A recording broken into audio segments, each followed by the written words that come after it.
అరవింద్ కేజ్రీవాల్ గ్యారంటీలు అంటూ 10 ప్రామిసెస్ ప్రకటించారు. ప్రతిపక్షాలు ఇండియా కూటమి గెలిస్తే ఈ 10 గ్యారంటీలు అమలు చేసే బాధ్యత ఆమ్ ఆద్మీ పార్టీ తీసుకుంటుంది, తాను తీసుకుంటానంటూ కేజ్రీవాల్ ప్రకటించారు. ఈ 10 గ్యారంటీలతో ఎలాంటి పంచాయతీ లేదు, దాదాపు ఎవరైనా అంగీకరించేది. ఇందులో 24 గంటలు విద్యుత్ సరఫరా, మంచి ప్రభుత్వ పాఠశాలలు, మంచి ప్రభుత్వ వైద్యము, అగ్నివీర్ పథకాన్ని రద్దు చేయడము, ఏడాదికి 2 కోట్ల ఉద్యోగాలు, ఢిల్లీకి పూర్తి స్థాయి రాష్ట్ర హోదా, రైతులకు ఎంఎస్ స్వామినాథన్ కమిషన్ సూచించిన విధంగా కనీస మద్దతు ధర, భారతదేశ భూభాగాలను చైనా ఆక్రమించి ఉంది, వాటిని చైనాను ఖాళీ చేయించడం, ఇలా 10 గ్యారంటీలు ప్రకటించారు. ఈ 10 గ్యారంటీలను కేజ్రీవాల్ ప్రకటించి ఇండియా కూటమి అధికారంలోకి వస్తే వీటిని అమలు చేస్తామన్నారు. కేజ్రీవాల్ ఇండియా కూటమికి ఏమీ చైర్మన్ కాదు, కన్వీనర్ కాదు. ఇండియా కూటమి ఆయనకేమీ ఆథరైజేషన్ ఇవ్వలేదు. అందుకే విలేకరులు అడిగారు, మీరు మీ మిత్రపక్షాలను అడిగి ఈ గ్యారంటీలు ప్రకటిస్తున్నారా అని అన్నారు. అంటే చేతులు జోడించి లేదు, నేను క్షమాపణ చెప్తున్నాను నా మిత్రపక్షాలకు, నేను ఆ సమయం లేదు, ఆల్రెడీ ఎన్నికల మధ్యలో ఉన్నాను, అందువల్ల నేను ఈ గ్యారంటీలు ప్రకటిస్తున్నాను అన్నాడు. కానీ ఈ గ్యారంటీలు అమలు చేసే బాధ్యత మాత్రం తీసుకుంటాను అన్నాడు. అయితే అదే సమయంలో మీరు ప్రధానమంత్రి పదవికి దస్తీ ఇస్తున్నారా, పోటీ పడుతున్నారంటే కాదు అని సమాధానం చెప్పాడు. కాదు అంటూనే గ్యారంటీలు ప్రకటించాడు. దానికి ఇండియా కూటమి గ్యారంటీలు అనలే, కేజ్రీవాల్ కా గ్యారంటీ అన్నాడు.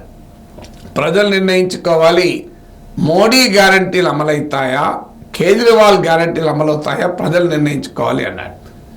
అలాగే మోడీ రిటైర్ అవుతారు 2025లో, ఆయన గ్యారంటీలు ఎవరు అమలు చేస్తాడు, కానీ కేజ్రీవాల్ ఇక్కడే ఉంటాడు కనుక ఈ గ్యారంటీలు అమలు చేస్తారు అని అన్నాడు. కేజ్రీవాల్ పోటీ చేసేది ఢిల్లీ, పంజాబ్లోనే ప్రధానంగా. గుజరాత్లో కాంగ్రెస్తో పొత్తు పెట్టుకుని 1 సీట్లో పోటీ చేస్తున్నారు. ఢిల్లీలో 7 సీట్లు, పంజాబ్లో 13, 20 సీట్లు. యాక్చువల్గా ఆమ్ ఆద్మీ పార్టీ పోటీలో ఉన్నదే around little over 20 seats, 20 to 22 seats. ఇందులో 20కి 20 సీట్లు గెలిచినా ఆమ్ ఆద్మీ పార్టీ ఏమీ అధికారంలోకి రాదు.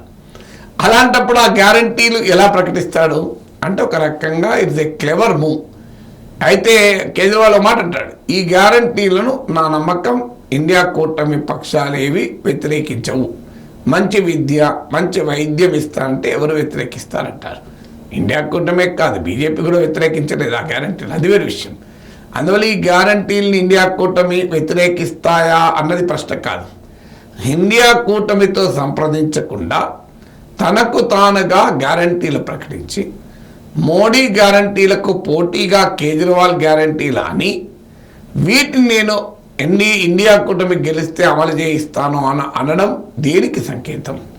అది చాలా క్లియర్గా ఇండియా కూటమి అధికారంలోకి వస్తే తాను కూడా ప్రధానమంత్రి రేసులో ఉన్నాను అని పరోక్షంగా మెసేజ్ ఇవ్వడం. ఇప్పుడు కాంగ్రెస్ ఇండియా కూటమిలో అతిపెద్ద పార్టీ కాంగ్రెస్, దేశంలో 300 సీట్లకు పైగా పోటీ చేస్తున్నది కాంగ్రెస్ ఇండియా కూటమిలో. సో 20 సీట్లకు పోటీ చేసే కేజ్రీవాల్ గ్యారంటీలు ఇస్తున్నాడు, కానీ 300కు పైగా సీట్లు పోటీ చేస్తే రాహుల్ గాంధీ కా గ్యారంటీ ఇంతవరకు అనలేదు. రాహుల్ గాంధీ కా గ్యారంటీ మోడీ గ్యారంటీలకు పోటీ కానలే.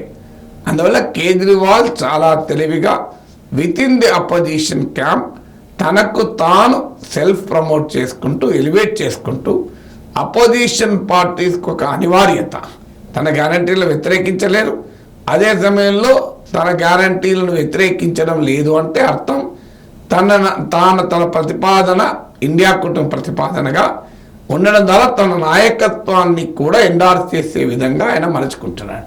అందువల్ల కేజ్రీవాల్ క్లెవర్ మూవ్స్ చాలా స్పష్టంగా కనబడుతున్నాయి.